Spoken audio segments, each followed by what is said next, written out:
Shravanam Diaries podcast.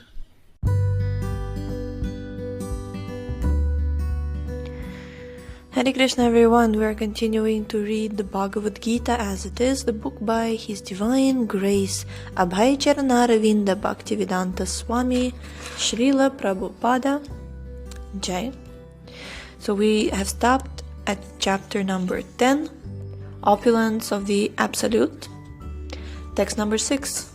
Now I'm gonna light the candle. Yeah, atmosphere. Okay. Now, text 6.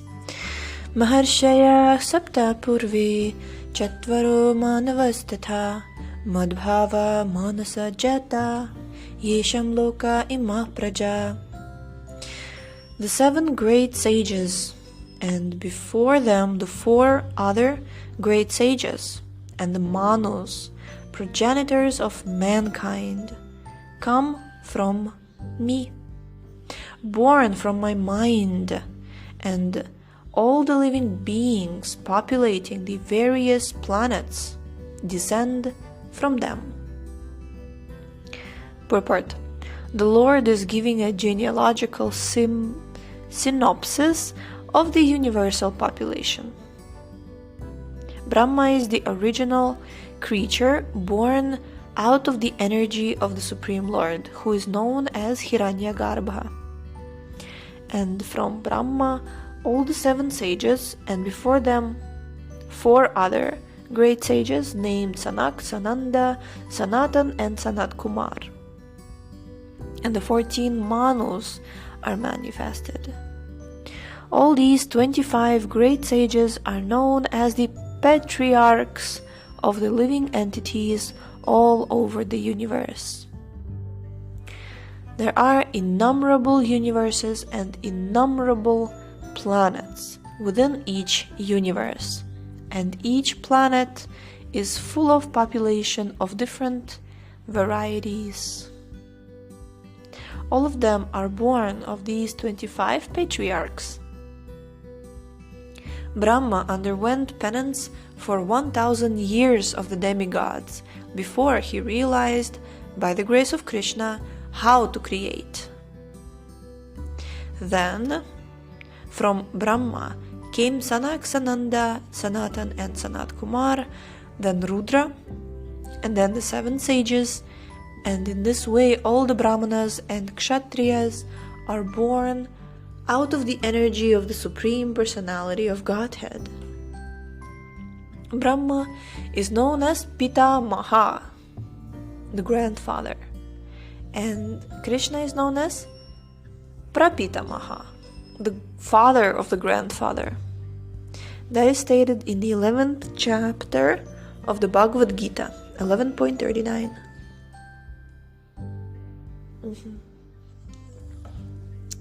Text 7. Etam vibhutim yogam cha mama yoveti tatvataha so vikalpena yogena yujatena trasamshaya. One who is factually convinced of this opulence and mystic power of mine engages in unalloyed devotional service. Of this there is no doubt. Purport. The highest summit of spiritual perfection is knowledge of the Supreme Personality of Godhead. Unless one is firmly convinced of the different opulences of the Supreme Lord, he cannot engage in devotional service. Wow, this is a very interesting statement. Wow. Because many times we think that we should be attracted to Krishna's personality or pastimes in order to engage in devotional service. But here, Prabhupada says that unless you are convinced of the opulences of the Lord, you can't engage in devotional service. Okay? Generally, people know that God is great, but they don't know in detail how God is great. Here are the details. If one knows factually how God is great, then naturally he becomes a surrendered soul and engages himself in the devotional service of the Lord. When one factually knows the opulences of the Supreme, there is no alternative but to surrender to Him. There is no alternative, see? This factual knowledge can be known from the descriptions in Srimad Bhagavatam and Bhagavad Gita and similar literatures. So they describe the opulence of the Lord.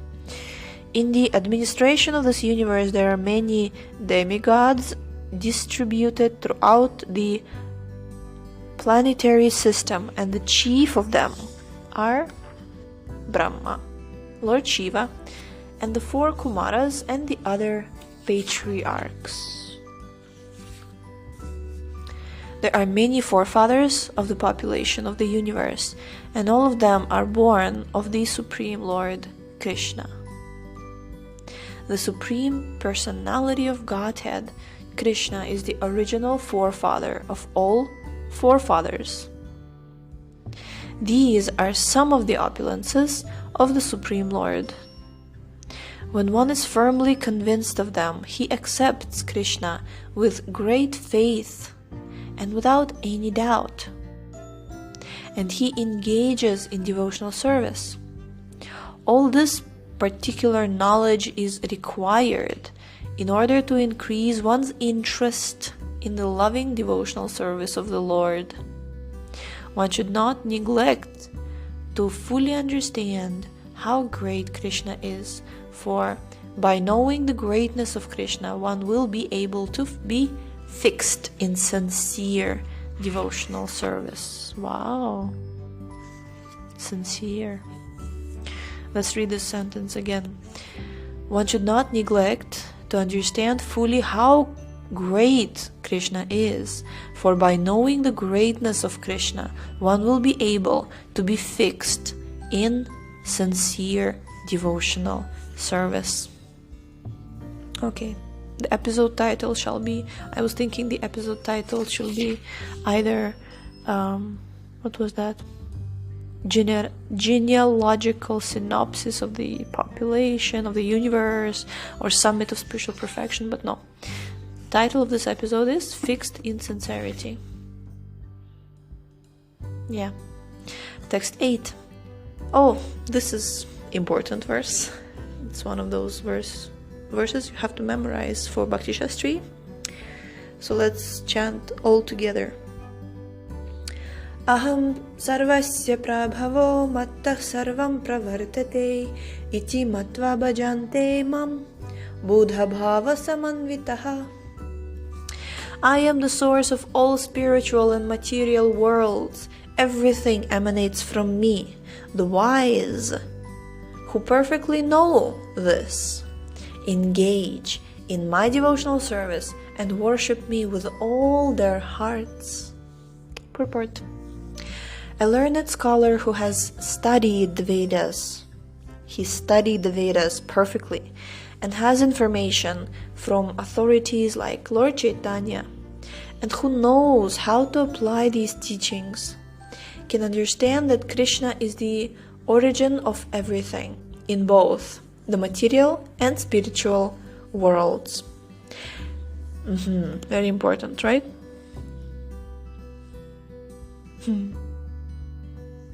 It's not enough to just know.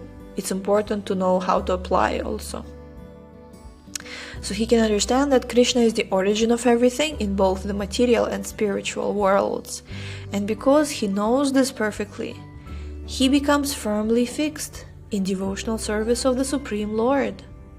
He can never be deviated by any amount of nonsensical commentaries or by fools. All Vedic literature agrees that Krishna is the source of Brahma, Shiva, and all other demigods. In the Atharva Veda Gopal Tapani Upanishad 1.24, it is said, Yo Brahmanam Vidadhati Purvam Yo Vai Vidamscha Gapayati Sma Krishnaha. Quote, it was Krishna who in the beginning instructed Brahma in Vedic knowledge and who disseminated Vedic knowledge in the past." Unquote. Then, again, the Narayana Upanishad says, "Atha purushoha vai narayano kamayata prajah srijayeti." Quote, "Then the Supreme Personality, Narayana, desired to create living entities." Unquote. The Upanishad continues, "Narayanad Brahma Jayate, Narayana Prajapati Prajayate, Narayanad Indra Jayate, Narayanad Astavasavo Jayate, Narayanad Ekadasha Rudra Jayate, Narayanad Dvadasha Dityaha." Quote, "From Narayana Brahma is born. From Narayana the patriarchs are also born. From Narayana Indra is born. From Narayana the 8 Vasus are born. From Narayana the 11 Rudras are born. From Narayana the 12 Adityas are born." Unquote. This Narayana is an expansion of Krishna. It is said in the same Vedas, "Brahmanyo Devaki Putra." The son of Devaki, Krishna, is the Supreme Personality. Narayana Upanishad 4. Then it is said, "Eko vai Narayana asin na Brahma na Ishano na Po na Gnisamao na Medyav apri Tivi na Nakshatrani na Surya."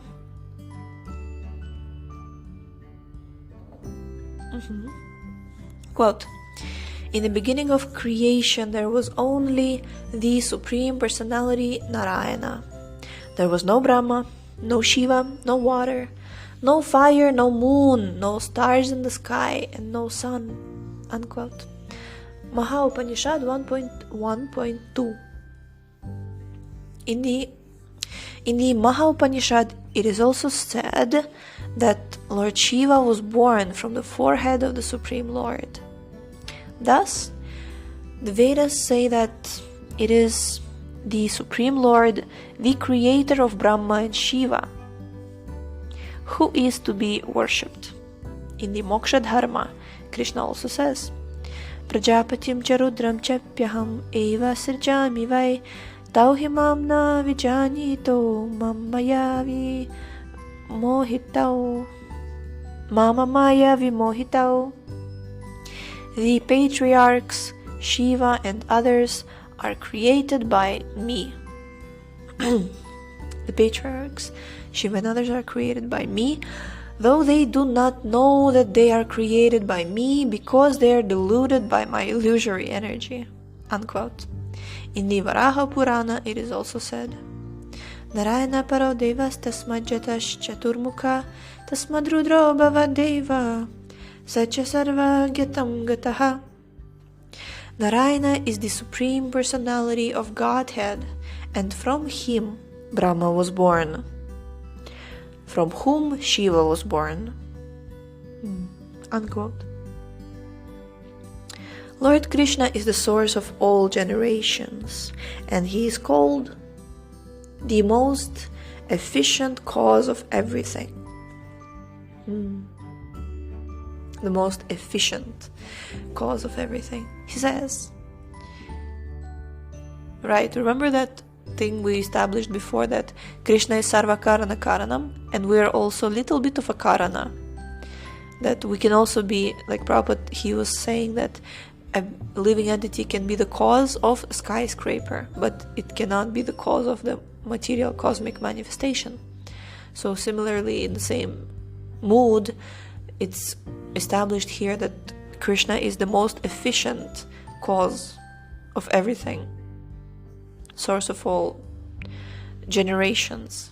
Like, we can also be the cause of something, but we can't be as efficient as the Lord. Yeah. He says, quote, "Because everything is born of me, I am the original source of everything. Everything is under me. No one is above me." Unquote. There is no supreme controller other than Krishna. One who understands Krishna in such a way from a bona fide spiritual master, with references from Vedic literature, engages all his energy in Krishna consciousness and becomes a truly learned man.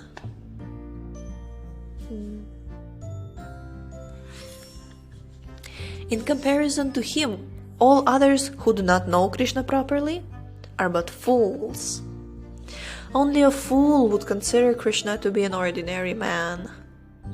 A Krishna-conscious person should not be bewildered by by the fools.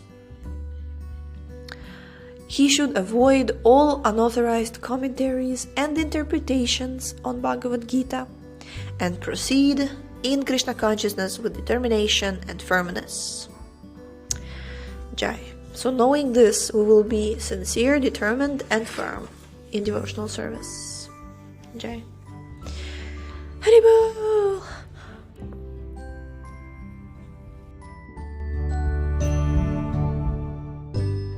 Thank you so much for tuning in today. The book links, previous episodes timeline, and biography of the author can be found on shravanamdiaries.com. The link is in the description, and we shall see you tomorrow. Hare Krishna